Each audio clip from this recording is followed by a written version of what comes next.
প্রথমে আমরা সালাম দিই। এই মুহূর্তে আপনি বা আপনারা যদি কেউ থেকে থাকেন তাহলে আমার K2 মিটারের 4টি লাইট জ্বালিয়ে দেখান। তো এই কথাটা আমি রিপিট করতেছি, রিপিট করতে করতে সেই সময় হঠাৎ একটা ঢিল এসে লাগলো আমাদের তিনজনকে। তখন শরীরটা কিন্তু অটোমেটিক ভার হয়ে যায়। আপনি জানেন যে এই জায়গাটা খারাপ, এই জায়গাটাতে কিছু আছে। এটা আমি আজও পর্যন্ত বুঝতে পারি না। এদেরকে এইভাবে একটা ঈদগাহ মাঠের সন্ধান দেওয়া হলো। আপনারা রাত 12টায় আসলে এখানে কিছু না কিছু উপস্থিতি বুঝতে পারবেন। কিছু না কিছু উপস্থিতি বলতে আমরা জিনের উপস্থিতির কথা বলতেছি। ওই এলাকাবাসী আমরা অনেকের সঙ্গে কমিউনিকেশন করার চেষ্টা করতেছি যে আমাদেরকে এইরকম জায়গার সন্ধান দেন, আমরা ইনভেস্টিগেশন করব যে আসলে সেই সব জায়গায় রাতে আমরা গেলে আমাদের সঙ্গে কি ঘটে এটা আমরা লাইভ সবাইকে দেখাবো। তো ওই ঈদগাহ মাঠের সন্ধান যখন পেলাম তখন আমরা রাত্রে গেলাম। তো রাত্রে গিয়ে দেখি তো ঈদগাহ মাঠে তো সাধারণত বছরে দুইটা নামাজ হয়।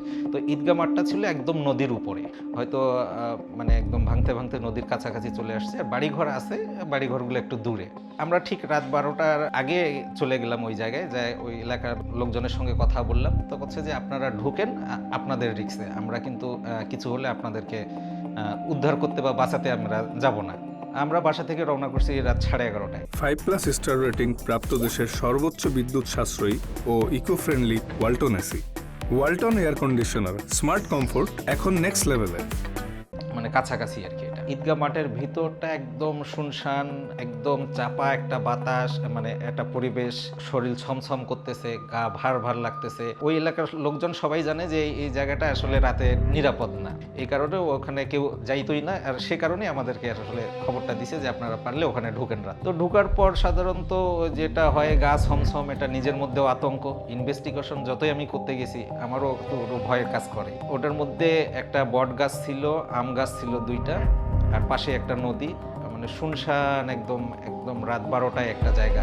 আপনি রাত 12টায় একাই হাঁটেন, কোনো ভয় নাই, কোনো গল্প আপনি জানেন না, তাহলে আপনার কাছে কোনো ভয় লাগবে না। কিন্তু আপনি জানেন যে এই জায়গাটা খারাপ, এই জায়গাটাতে কিছু আছে, তখন কিন্তু আপনাকে ভয়টা কাজ করবে। আর তখন শরীরটা কিন্তু অটোমেটিক ভার হয়ে যায়। তো আমরা ভিতরে ঢুকে প্রথমে আমরা সালাম দিই। ঈদগাহ মাঠ যেহেতু, ঈদগাহ মাঠে যেগুলো থাকে আমরা যতটুকু জানি যে ভালো। তো আমরা সালাম দিলাম, সালাম দিয়ে তাদেরকে বললাম যে এই মুহূর্তে আপনি বা আপনারা যদি কেউ থেকে থাকেন আমাদের কোনো ক্ষতি না করে আপনাদের উপস্থিতি বোঝান, সেটা ঢিল মেরে হোক, আওয়াজ করে হোক, বা অন্য কোনো কিছুর বেশে।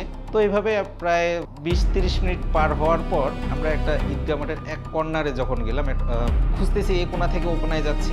আমরা তখন ঈদগাহ মাঠের চারিদিকে ঘুরতেছি যে আসলে তাদের অবস্থানটা কোন জায়গায়। এটা তো তারপর ঈদগাহ মাঠের ওয়ালের বাউন্ডারি ওয়ালের সাথে একটা বাঁশঝাড় আছে, ওইটার কাছে যখন আমরা গেলাম তখন আমরা K2 মিটার অন করে ক্যামেরার সামনে ধরে আমি তখন বলতেছি যে এই মুহূর্তে আপনি বা আপনারা যদি কেউ থেকে থাকেন তাহলে আমার K2 মিটারের 4টি লাইট জ্বালিয়ে দেখান। তো এই কথাটা আমি রিপিট করতেছি, রিপিট করতে করতে আমি মাঝখানে, আর আমার সঙ্গে যারা ছিল দুইজন, দুই পাশে, আমার ডানে একজন বামে একজন। সেই সময় হঠাৎ একটা ঢিল এসে লাগলো আমাদের তিনজনকে। আমরা খুঁজে পাইনি কি জিনিস এটা লাগছে। জায়গাটা পরিষ্কার ছিল, আসলে কি জিনিস এটা লাগছে আমরা খুঁজে পাইনি। তিনজনকে একসঙ্গে লাগে, এটা আমি আজও পর্যন্ত বুঝতে পারি না যে আমার ডানে একজন বামে একজন, আর লাগলে একসঙ্গে যদি লাগে তাহলে তিনজনের পিঠে লাগবে, একসঙ্গে যদি লাগে তিনজনের মাথায় লাগবে, একসঙ্গে যদি লাগে তাহলে তিনজনের বুকে লাগবে, বা এইরকম লাগার কথা। কিন্তু কারো লাগছে পিঠে, কারো লাগছে হাতে, আর আমার লাগছে হলো কানে। তো এটা হলো প্রথম অভিজ্ঞতা যখন ওই ঢিলটা লাগার পর তো নিজের কাছে যতটুকু সাহস ছিল সেটা তো শেষ।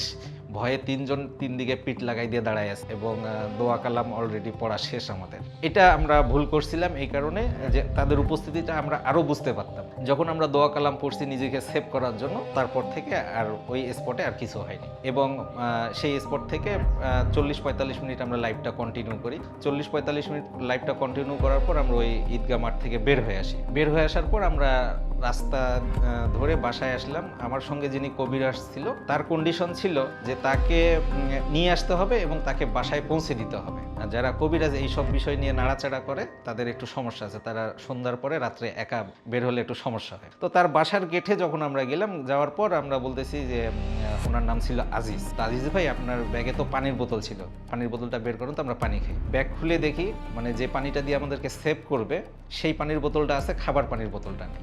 এই যে বলতেছি আমার গা একদম কাটা কাটা হয়ে গেছে এখন। এটা একদম আমার প্রথম দিকে আমার সঙ্গে এই ঘটনাগুলো ঘটছে।